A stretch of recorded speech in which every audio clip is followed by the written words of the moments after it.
Hi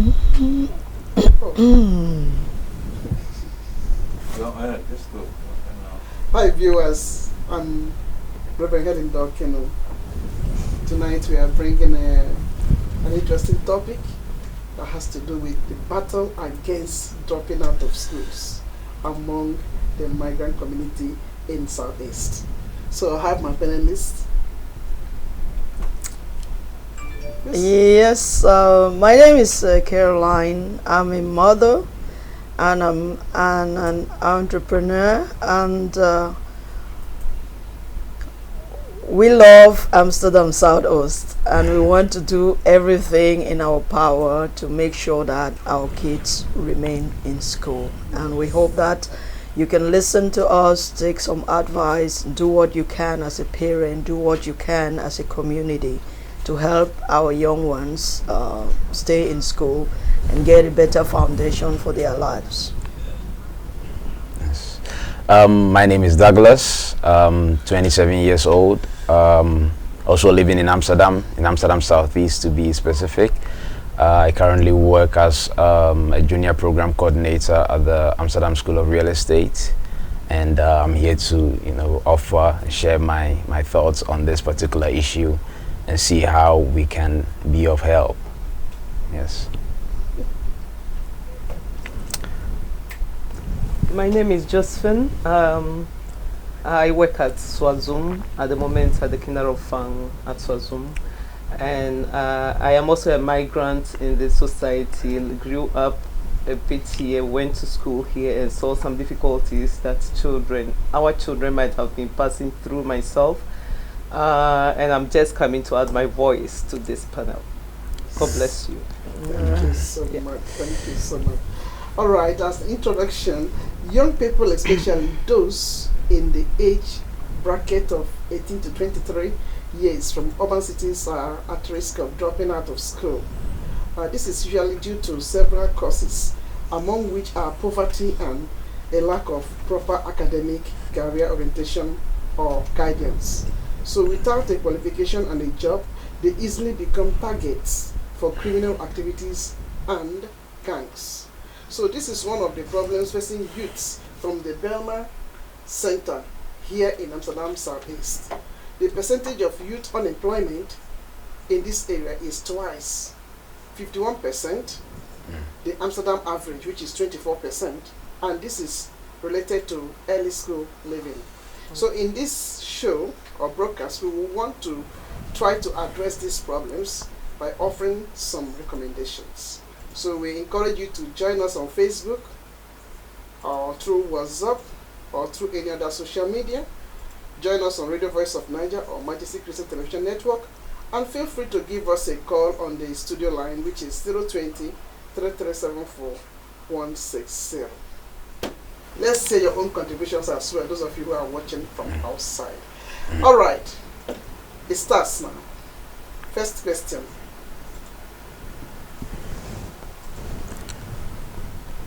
Why do youths drop out of school?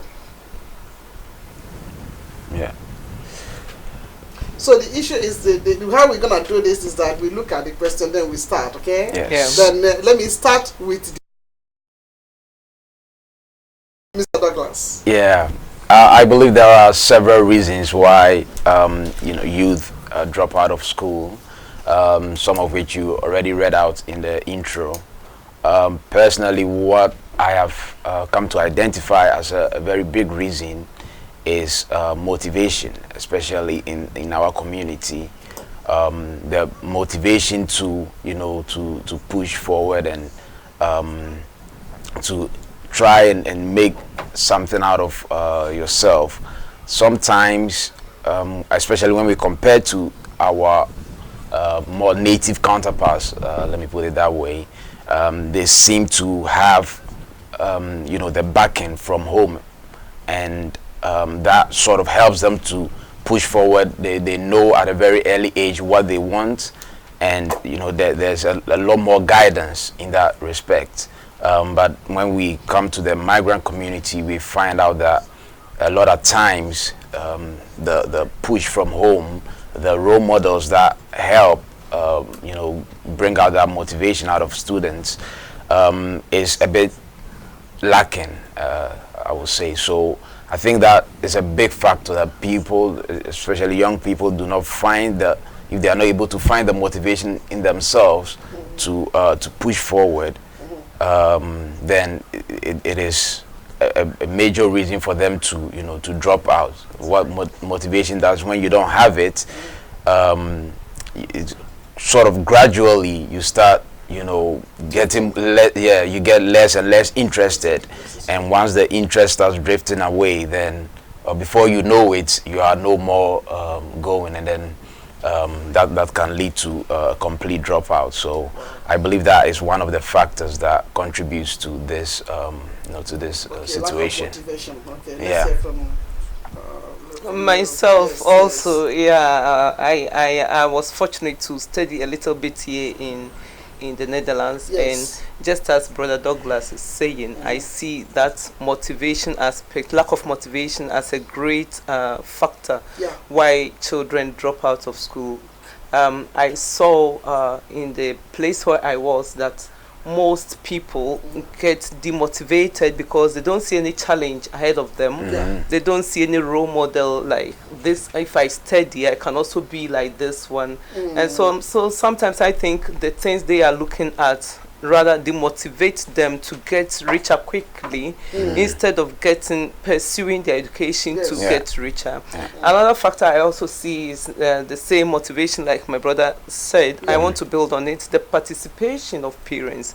Because mostly you see that when children are at school, sometimes they are being pestered, not teased.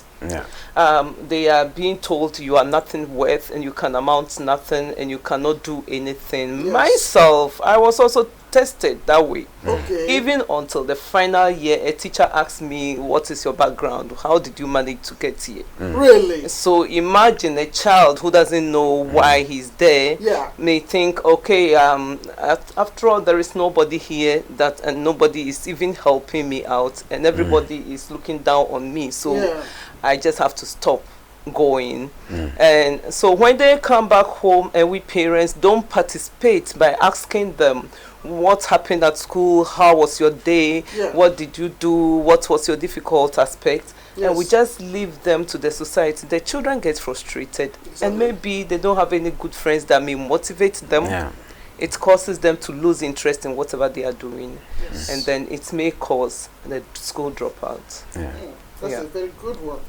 Let's hear from Deaconess Caroline.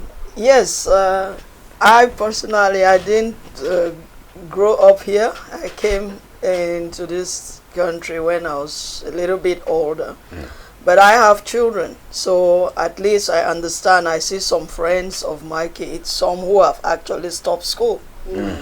And now the reason is not like the parents were not there, but it's after primary and secondary school, at the higher level of education, the kids don't, like it says, maybe they have an idea what they want to do. And then they get to school the first year, they decided that, this is not for me, and then they drop out, they start to work, and the money starts coming in, that little money starts coming in.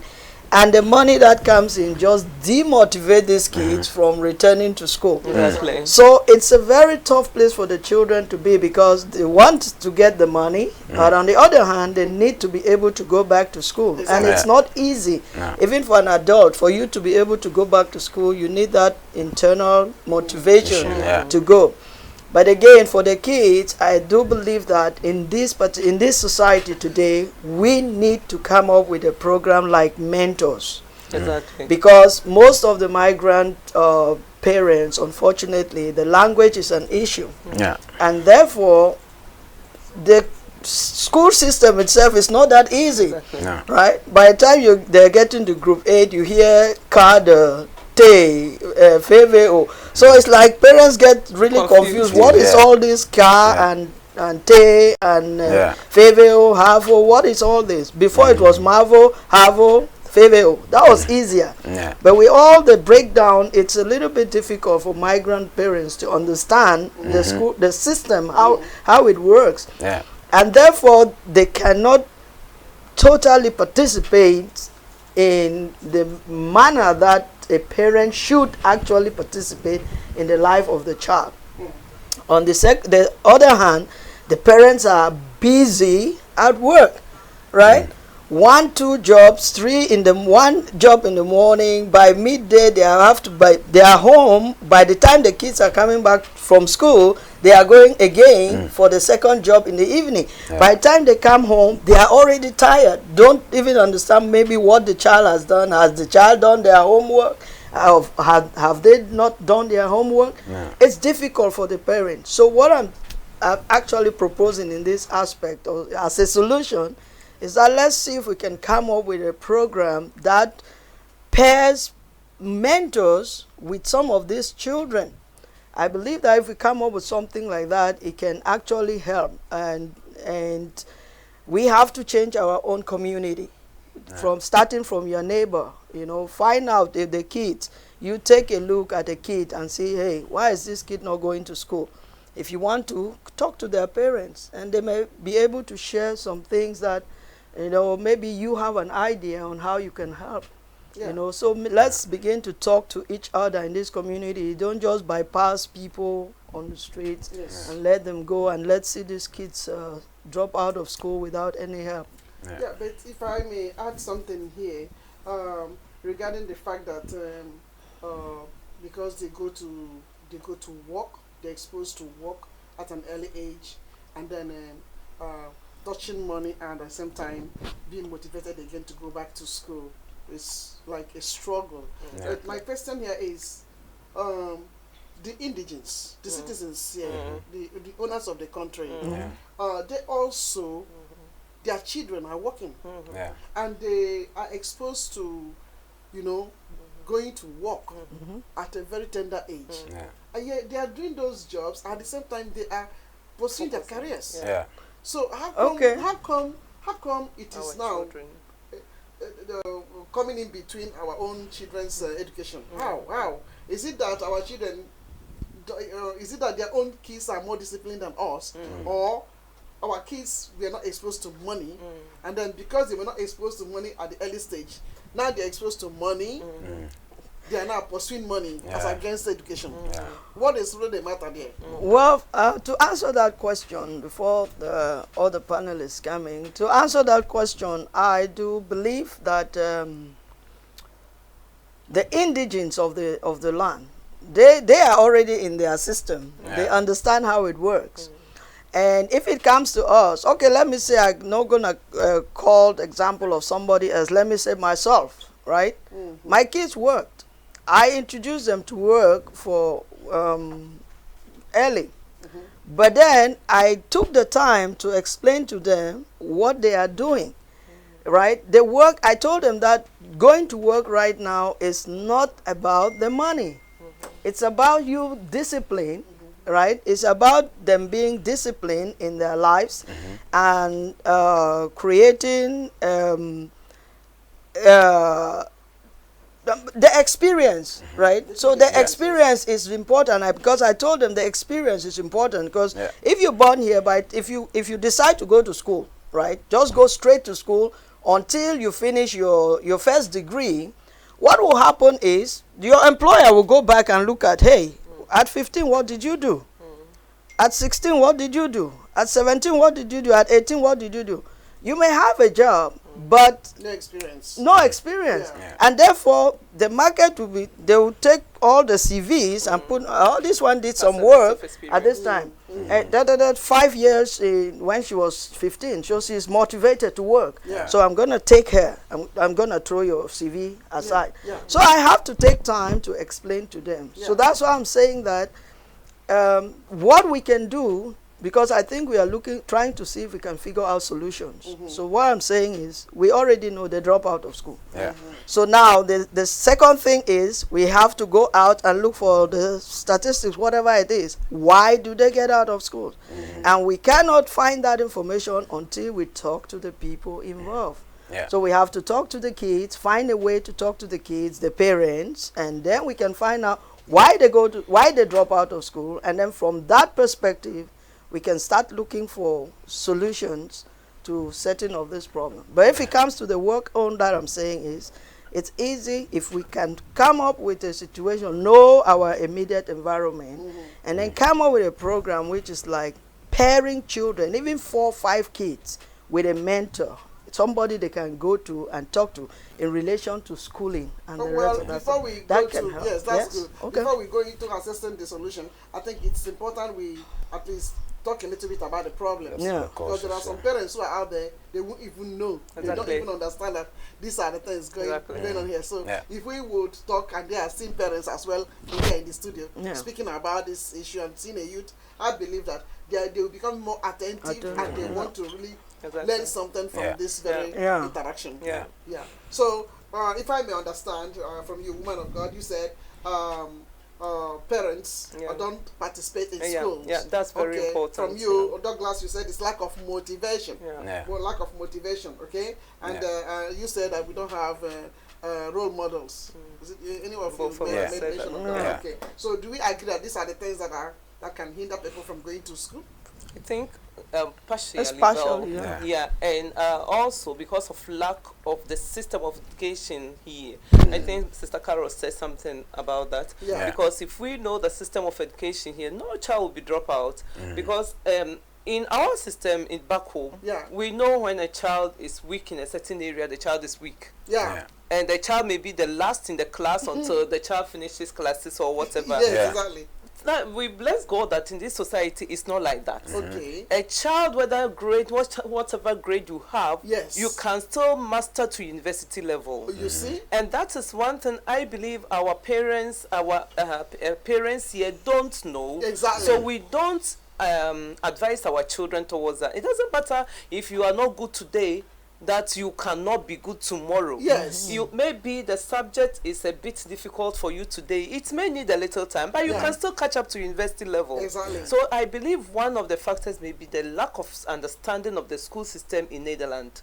If we get to understand the school system in Netherlands, we will know the importance of our children so that we encourage them. I remember one of the parents said, wait, they were born like this one is dumb. Oh, really? Really, the fact that you are telling the child is dumb, a child just accepts it. For me, I am dumb. I cannot do anything better.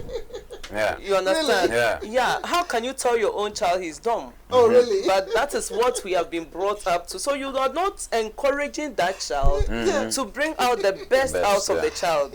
So participation of the parents is number one aspect. It's very important. Then if I have to catch up with what you are saying, it's important that the parents are being re-educated. Exactly. You know, they are being taught a manner of, a way of communicating with the kids.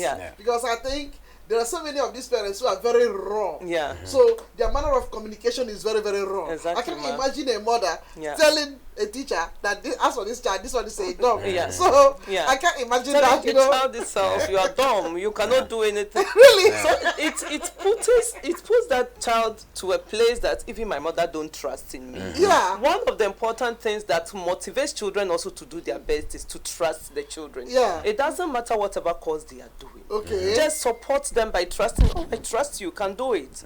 You are able to do it. If people are doing it, they are just like you. You can do it. You can also do it. Exactly. That motivation motivates children also to take the challenge, even though it may be difficult. They can go the extra mile to achieve wherever God has brought them to. Have we taken time to ask the African, the migrant parents, why are they not optimistic?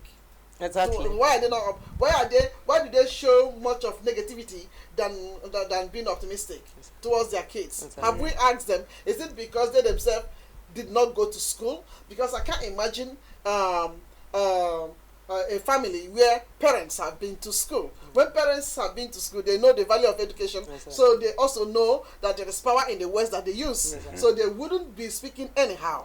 So have we taken time to ask these migrant parents, why are they still raw even when they are in a civilized country? I believe that, you know, every parent obviously wants the best for their children.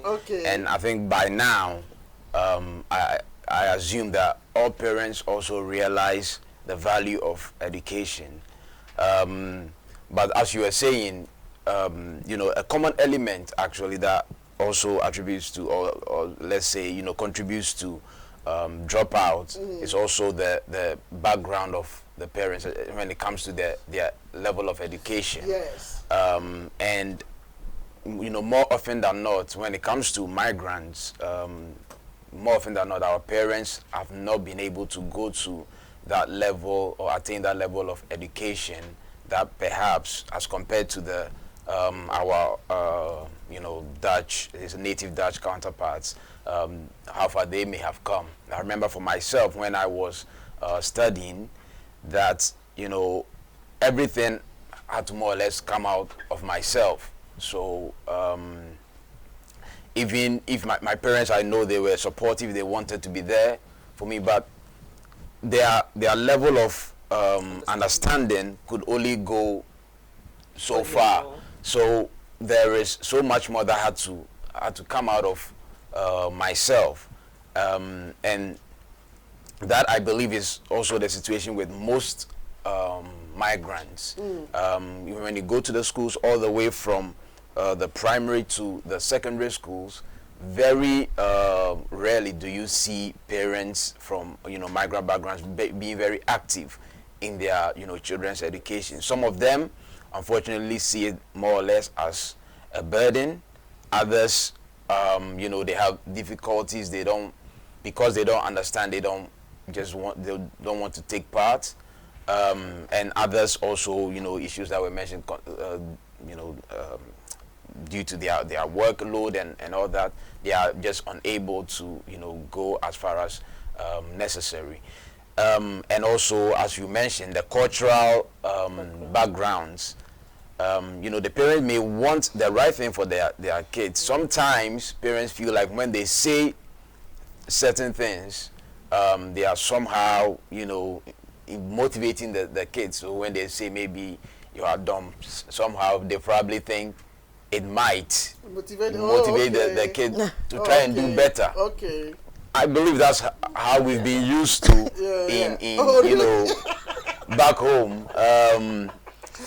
So it is not for the right purpose. It's not the right way, but perhaps that's their way of motivating. That's their way, and that, as we have, as Mama was saying, is not really helpful to you know, to the growth and to the development of especially at the young age.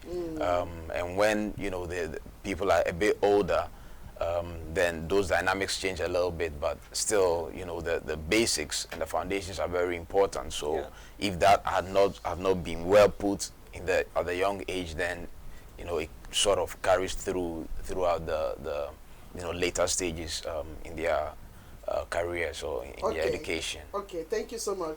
You made mention about participation of parents is lacking, and then also where parents are very busy because they go to several jobs. So poverty is also a problem. But the parents of the indigenous, do they not go to many jobs? Mama, I don't see poverty as a problem. Should poverty be a problem, many professors in Africa could never have been professors, because there the school fees are being paid by the parents. Here we are fortunate the school fees of class 1 till secondary school is being paid by the government, so we don't have much excuse over there. The government take care till everybody gets till secondary school educational level. So that cannot be an excuse. What I see is sometimes we pamper our children so much. Sometimes we give our children the best, like, to compensate the time that we're supposed to get for them and we couldn't make for them. Then we replace it with something expensive that just like to make it up. Really? Yeah. And one mistake we do as parents is when we do that, we are spoiling the child to get only merit things. So when the child gets to a certain level in life, the child will also like to continue that lifestyle, because to wear nice shoe is nice, but maybe at that particular time you as parents cannot afford that one. And the child may be at a certain position where the peers are always wearing those things. So me too, I would like to work and find myself that particular thing. Yes. And then when I get into work and that thing becomes more luxurious for me because I get the money and I can buy whatever I want, school becomes less important to me. Yes. So that is also one of the mistakes parents do, that we always try to cover up or maybe satisfy them with the time we couldn't get for them during the education with something important just to make them feel we love them. But I see it rather as spoiling because you are giving something to a child you cannot continue forever. And when the child gets to a certain stage, they'll find it themselves. Exactly. When they're used to that test, so you cannot bring them lower anymore. You can't bring it lower anymore. And then they will do everything to just they want to do everything to me. And some of them, if they learn in a peer group, which are already in a gang position where they are doing things to get money, they rather join that gang because they get money quicker than education, which is going to take longer. Yes, it's true. Dickiness. Yes. Right. Otherwise, we go to the next question, please. Wow. This is awesome.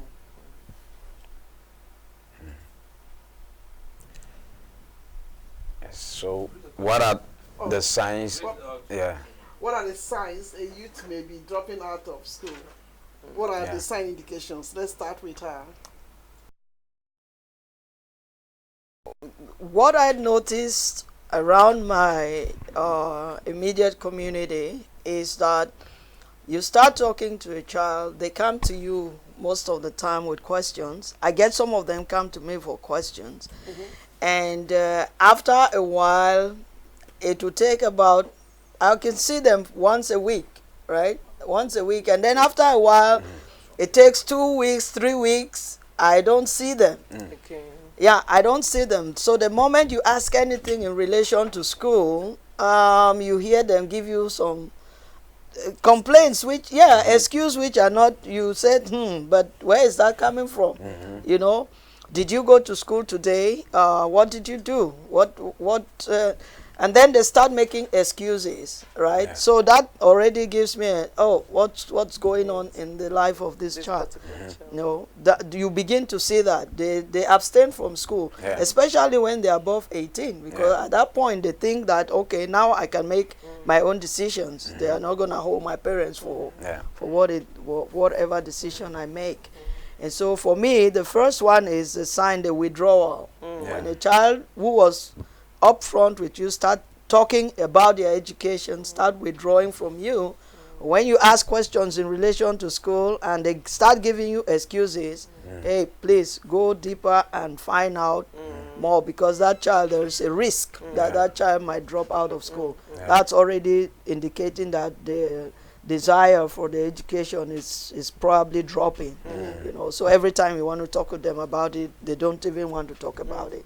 Wow. So listen to the kids when you are talking with them, build a rapport with them, and you see, you begin to pick some of these things. I noticed that.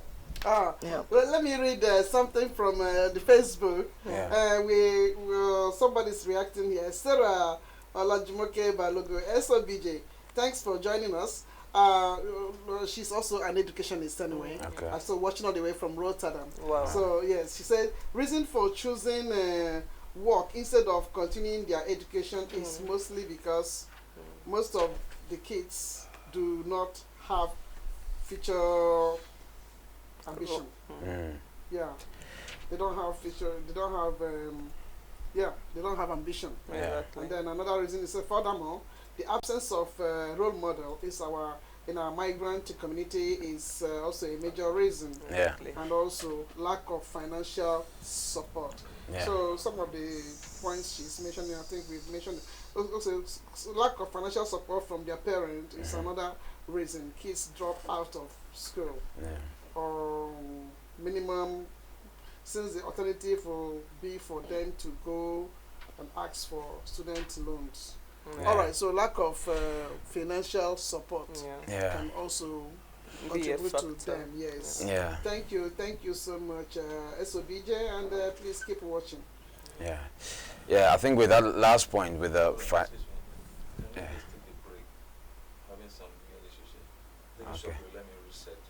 All right, Yeah. so Just say, the announcer is going to take a short break. We'll be back. we're gonna take a short break right now, and then we will be back. Please stay just put, and we'll catch up with you again. Thank you. Okay. Mhm.